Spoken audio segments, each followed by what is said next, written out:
Perfect. It's ready.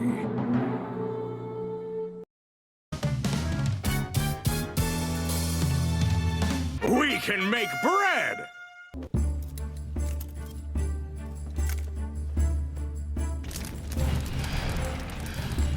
First, a light steaming. Then you cut around the stem like so. Give a little twist. Then pull, and the seeds will come right out.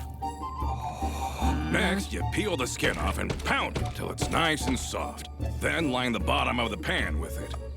Give the unripe fruit a good mashing, add a dash of slime and a bit of scorpion broth, and mix till it's good and thick.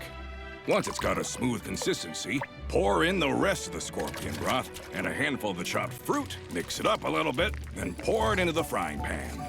Let it cook a bit. I just want to see if I can grow this on the surface. That's a stupid idea. No! And when you see it start bubbling like that, drop in the rest of the fruit.